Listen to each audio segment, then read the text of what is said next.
From the Abundant Harvest Homestead, Happy Thanksgiving.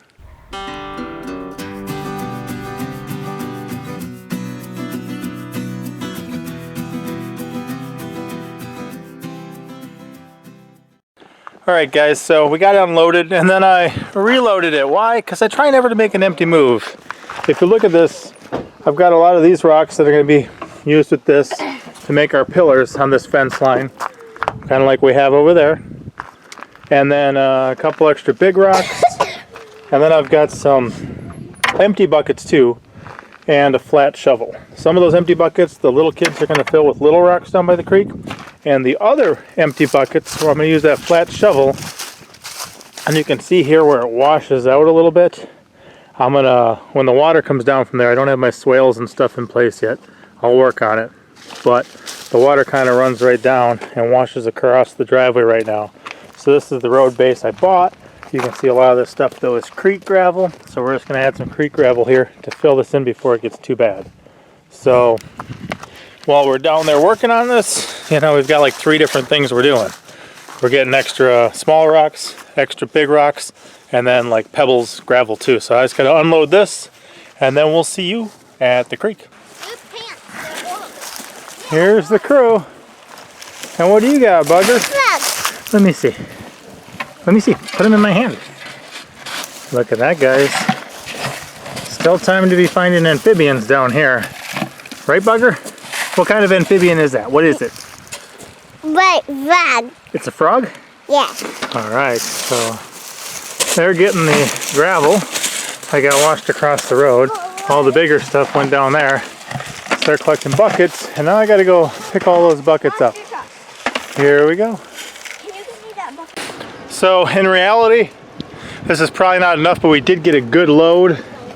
Check this out. I mean, some of these are, that's a massive rock. They're heavy for me to carry. Got, I think, 7 buckets of gravel. Looks like 8 of the rocks for the Gambian pillars. But not a bad load. Not a bad load considering the children did a large portion of that. So, in all honesty, I probably got a half hour till sundown. About another hour left of deer hunting available for the day. I can still get 2 more deer in my zone this year, so there's a good chance I'm just going to get this unloaded and then get out to the woods and pick this up tomorrow. Daylight's fading and it's been a long day full of a lot of activity. But good activity, right? Yeah. And I mean, even if you guys saw those 75 loads, buckets of compost, or all these buckets of rocks and gravel and stuff like that, man, I'm not going to pay to go to a gym, so if I can kind of work out a bit in life, perfectly fine for me. People might think it's a lot of, you know, a lot of moving around heavy things. Well, sure, so is everyone who goes to a fitness club and picks up a dumbbell just to do this a bunch of times, you know. It's similar, it's just that I'm not paying to do it, and when I get done, there's a bigger end result than just my biceps.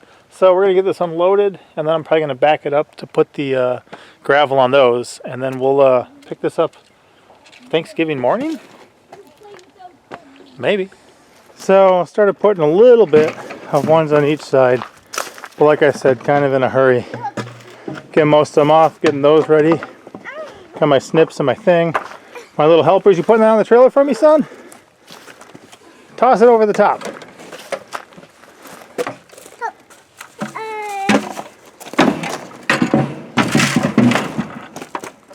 There we go. And we also got all these too. And those, we're going to have 2 Gambians on this side and 3 on this side, plus an extra 2 heading out. And 1, 2, 3, 4 on that side. So we'll get there eventually. I'm mostly concerned with this right now. Getting it where it needs to be. We'll flatten that out and see what happens. Alright, see you guys in the morning. And yeah, we'll see if we can't get this done. We move at the speed of life. Eventually we get there. Well, we got rain today, but see that section? That's holding up so far, which is good.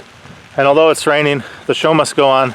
So I got plans. I'm going to use my goat house and just head upstairs and get all my cutting done of my 2x4 little wire for the rock pillars. So here's this. That's the size of the holes. For the majority of the ones on the perimeter fence, what I would do is cut these at 12. So I would have 12 full ones of these and then the part sticking out and put that on each half and make them about that big. But for these, I think I'm going to reinforce it just a little bit. And then of course on the corners, I made them a little beefier too at 16. So I might do these at like maybe 14. Have 14 full lines and then connect them. So I think that's the way I'm going to do it here. And then just a little bit bigger on the corners. But that way it's just a little beefier at the entrance here. So I'll sit here, get a bunch of these cut. I'll need 2 end pieces and then 3 uprights. So I should be able to do that. Well guys, still raining. Mama Pepper found a tree for, yeah, shelter. But check this out, we got the first one up, okay? I've got a whole video on building these. I'll link in the description. But I ran a layer of rocks on each side of this fence. That protects it from each side, allows things not to be able to dig underneath. There'll be a bigger one here in the corner. We've got it running up, and then here is this pillar. Now, I think in the other video I said it'd probably take about 10 or 12 5-gallon buckets when I was pointing these out to fill one of these. This one just took, is that 10 and a half? Yeah, we got 10 empty buckets and a half. So it took 10 and a half, but one's done. We'll make another one the same size right here, another one the same size right there, and then we'll do the corners slightly larger than that. But it looks pretty good, looks pretty beefy. How you like it, darling? It looks nice. I think so. I think so. We'll put one here too to kind of close in this gap a little bit. And I'll probably put a piece of rebar or something up and down to actually tie the chain on. Yeah. Right, son? It's raining more. We gotta take a break. Alright. So guys, Papa Pepper, we're wrapping this one up. Happy Thanksgiving, by the way. We got about half hour till our meal's ready. Monster truck's still hard at work here. What's your job right now? To get all the rocks. Get out rocks. So a lot of our ground here is just rocks. He's got a pickaxe. He's digging out the rocks, filling up buckets, because we don't want to fall over on the rocks, right? Nope. Especially not under the hammock. So he's working on that. And if you guys notice this, we're going to be done with the main part of it. So I'm calling that a wrap. So if you take a peek, looks pretty good. I will finish the 2 corners later. It's just been too rainy and too much going on to do that for today. But over here, we've got the rocks all the way out to the corner, and that one up, and then across here. Hey guys. Howdy. We've got that pillar up, which closed that gap for us. And I also reinforced it with a 3-iron. It's an old 3-iron golf club here. So we can just loop this through here to reinforce it, because the post is about here. And yeah, just want something stronger than this. So got a 3-iron there, so that'll close the gate. And then we got our sign out here too. Lady, come look at this sign. Good use for that, darling.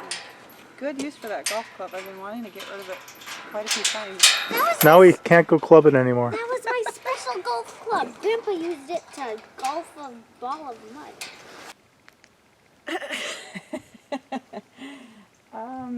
I like it. That's all I have to say. So we've thought about this for years, actually having a gate that we can lock. There's a number of reasons why that's a good idea, right? Yes, there are lots of good reasons to put this gate up. Yep, and actually I still got to get the cattle panel on the gate. I feel more safer with the kids, you know, that, you know, I know this gate is here. They're not just going to like run to the road. Or ride their bikes. And, Yeah. yeah, when they're riding their bikes or just walking over there, I know the gate's there. And, you know, other animals can't, you know, trespass on there. And our animals, you know, won't be able to get out. That's so right. And most of the traffic we get's local. But who drives by really fast that's not exactly local? FedEx. Yeah, FedEx and UPS, right? A lot of FedEx, yep, UPS drivers. And cool thing too is, like I said, guys, the meter readers, sometimes they scope that from the road anyway. But that guy can just pull in here, check his little meter, not ever have to come here, not ever have to go up to the house, and get on his merry way. And there's a lot of wisdom in that too, I think. Yep, I think so. This was one of our goals for a while now. How long has it been? I think it's always been on the to-do list. Since we moved. So, guys, let's see. So, guys, from our family to yours, happy Thanksgiving. Papa out. Mom out.